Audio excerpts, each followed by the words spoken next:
Hello and welcome. You're watching Money 9. I'm Sakshi Batra, and on this show, we discuss everything about markets and fundamentals, help you understand what are the experts reading about the undercurrent in the markets, which way are the markets headed, and what will make money as far as your investments and equities are concerned. To discuss all of this and much more about the action in the markets, I have with me a special guest joining in. Mr. Kranti Patini joins in from Wealth Mill Securities on this edition of Market Meter.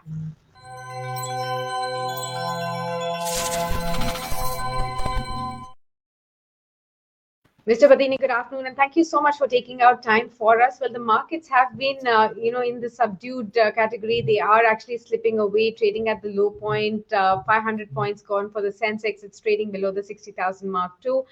Declines coming in for the Nifty Bank as well. A whole lot of pockets are witnessing some selling pressure. What do you make of this kind of a pause that we are seeing right after the one-way rally that we've seen in the market so far up to Diwali? So actually, what we are witnessing is that the uh, Nifty and Sensex for Nifty at 18,000 level and for Sensex at 60,000 level, some kind of profit booking is coming and follow-on buying is not emerging at these levels. And one of the reason what we can clearly envisage is there is a lot of money that is going towards getting channeled from secondary market to the primary market. We have witnessed the same thing. What kind of gains people made by investing in Nika, those investors who got the allotment and they're still holding on to the stock, they made a handful of return in just one day. So that is the dichotomy currently investors are facing, whether to be in the secondary market, book profit at this level and get into the upcoming IPOs. That's what the trend in the market right now. So that's why the follow-on buying is not happening with respect to the Nifty and Sensex at this point of time. But there is a lot Yeah. of action is happening in mid and small cap stocks right now. Absolutely, you're right, sir. And also, the action is actually shifting into the primary market space. We are seeing a whole lot of buzz there with Nika making a blockbuster listing. IPOs which are currently open, Latent View, Sapphire Foods also have been able to attract a lot of retail investors' attention right there. Now, Paytm finally, although it was seeing just measured approach by the investors, it closed with oversubscriptions as well. And now we will be heading on to seeing Policy Bazaar IPO coming up soon as well. What do you make of the entire, string of IPOs that are hitting the street? How should investors really approach this space? Because some of them are absolutely big ticket, largest IPOs as well. How should one really understand when one approaches this space? Saksha, on a lighter note, there is an interesting phenomena is happening across the globe. In Hmm. stocks which the analysts and the merchant bankers and investment bankers could not able to analyze their business models, could not able to analyze their financials, and could not able to forecast their earnings. Those are the companies are rising across the globe. It's not only in India, across the globe. So right now, with respect to these business models are concerned, Nika, of course, it's a profit-making company, but within on the day of listing, the stock went into 1 lakh crore market category. The same Right. thing have what we witnessed was with Zomato. Zomato. So Hmm. people are still struggling to pen down how the cash flows that are going to emerge over a period of time. Still, it's a big dichotomy in the minds of the people. So with Hmm. respect to Paytm, the same kind of thing. If you read the red herring prospectus of the company, they are not sure when they are going to make profits. So, but the interesting things are emerging. The stocks are at a sky ballistic valuations. So right now, investors need to be very cautious. Who don't know? Who knows? After 10 years, these going to be blue chip companies. That can be the possibility because we don't have a clear cut roadmap with respect to these Yeah. business models are concerned. Always, I remember Warren Buffett quotes. Always in market the windshield is not clear but rear view is very much clear. So Hmm. the same way how the earning visibility is going to pan out with these kind of new kids, new listing companies that are coming in the market is very important. But investors need to keep in mind, apply for the IPO. If they are getting the allotment, if they are making a listing, handsome listing gains, they can book some profit. But the phenomena is for all the recent IPOs that got listed, after Yeah. a month of listing, there is a cooling period. The serious investors can come into investing in these kind of stocks, at least waiting for 1 quarter results post listing. or during the schooling period. This is the best way to jump in into these kind of business models. Okay. And in the secondary market, where do you see opportunities emerging for the markets now and for investors right now? We have already seen in this last 1 year, various sectors performed at different times. There was a sector rotation taking place. Now, going forward from here, what is your sense of which segments will actually be profit-making segments for the investors? So actually, I'm extremely bullish with respect to capital goods and industrials are concerned. So the earnings that are getting declared from these companies, they're extremely good, and also the kind of earning visibility these companies are giving is clear.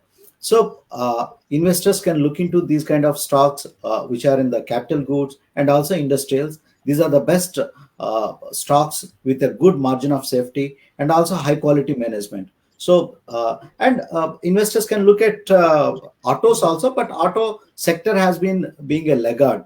But one Yeah. can bet on this sector. They can't ignore this sector, and at a good valuations, auto sectors can offer a good potential upside in the next at least coming 3 4 quarters. So investors need to have a long time horizon with respect to autos are concerned. Okay, understood that as well, sir. And now time to discuss the individual stocks. Some of the stocks that you've already recommended and have made, good profits for all the investors. Let's first discuss the star picks, and then we'll jump on to discussing your new recommendation also. ABB Power is something that you had recommended on our show previously. The company has also reported good earnings right here.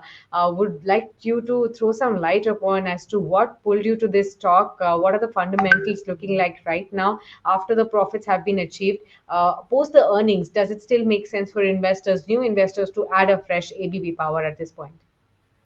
So actually, this stock way back in the month of Feb, we educated investors to invest in this stock at a 1300 level.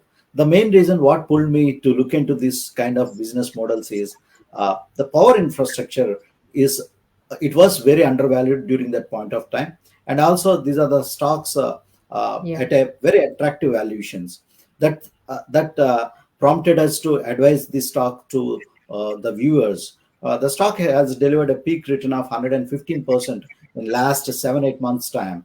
Uh, and we educated the investors to book some partial profits a month back when the stock was trading around 2,800. Now, with the recent quarterly earnings, the stock looks very attractive with the consolidation that happened in the stock. Probably investors can start accumulating this stock again if the market gives any kind of dip during this kind of market movements. If the market is giving some knee-jerk reactions, these are the stocks one can accumulate in their portfolio.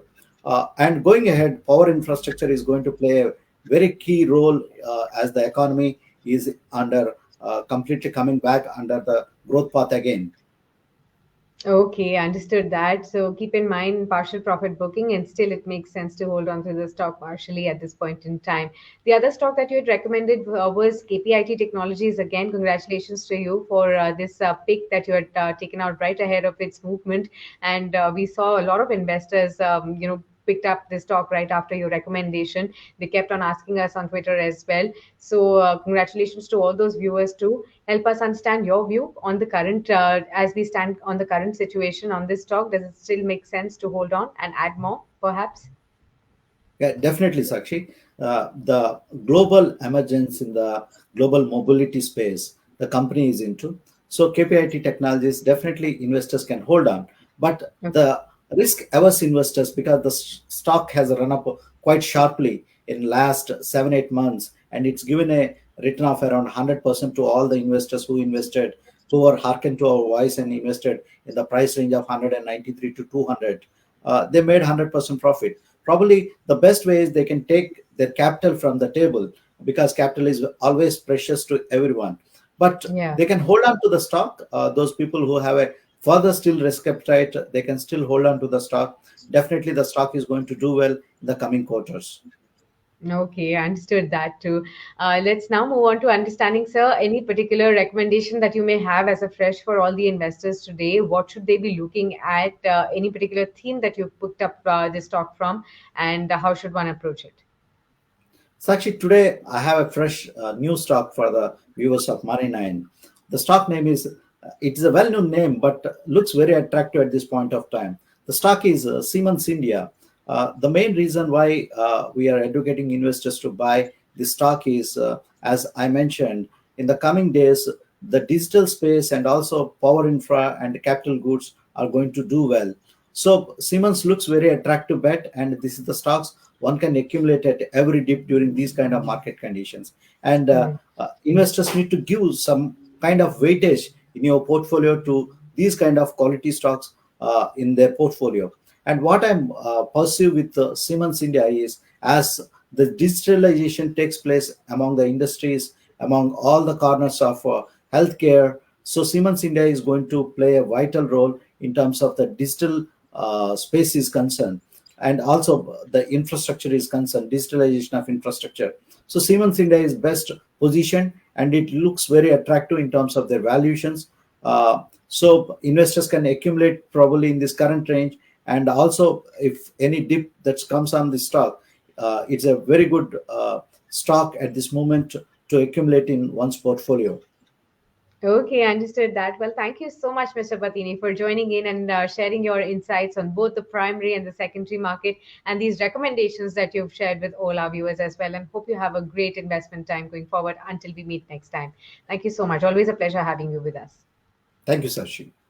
All right, and with that, let's quickly move on to see how the markets are trading at this point in time. Of course, over half time, we are seeing that the markets are dipping further. 1% gone for the Sensex. It's trading at 59,798. The Nifty 50 is also trading down now. If you see 17,833, so there's a little mix up right there. The Nifty level is 17,833 right now, and the Nifty Bank level is 38,541. So let's remove that plate. Overall, let's see, 1% decline is what you're seeing for the benchmarks at this point in time. Sharper fall for the Nifty Bank, and the broader markets are also down, lower as far as the benchmarks are concerned. They're trading in tandem with losses. Talking about the sectors also. Let's look at the sectoral movers at this point in time. Of course, there's slight gains coming in for the metals, but rest all of the sectors have actually slipped in trade further, with the realty space seeing about 2.5% kind of a cut, and over 1% cut of decline is kind of being seen on banks, on private banks, PSU banks, financial services, on autos, on IT, FMCG. Most of these stocks sectors are actually seeing further decline in trade right now. We'll just have to see if anything changes, because many trading sessions previously we have seen that the market sentiment has been subdued throughout the trading session following the global cues. But perhaps in the last 1.5 hours, the investors are keen to buy onto those bottoms as well. We'll keep a watch on that and tell you as to anything changes in the markets, or do they actually give us some more fall from the current levels too. The gainers and the losers also includes a whole host of stocks from various sectors. For the Nifty 50 gainers, it's just about four gainers now remaining. Rest all of the stocks have actually moved into the red. Titan, Tata Steel, Hindalco, JSW Steel. So the metals and Titan as a jewelry major is now seeing some traction. Rest all of the Nifty stocks are actually into the red. Let's see the deeper declines coming in from where.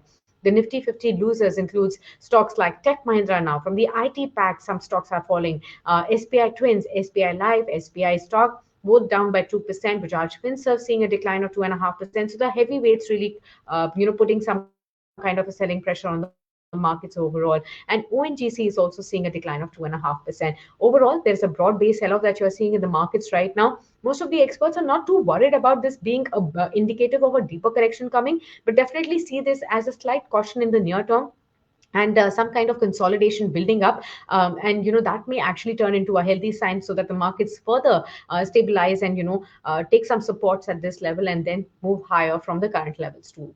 We'll keep you posted with all the action on the markets, both in the primary and the secondary markets, and for that you need to subscribe to our YouTube channel and stick with us via our social media handles, and also visit our website money9.com. Many thanks for tuning in for now.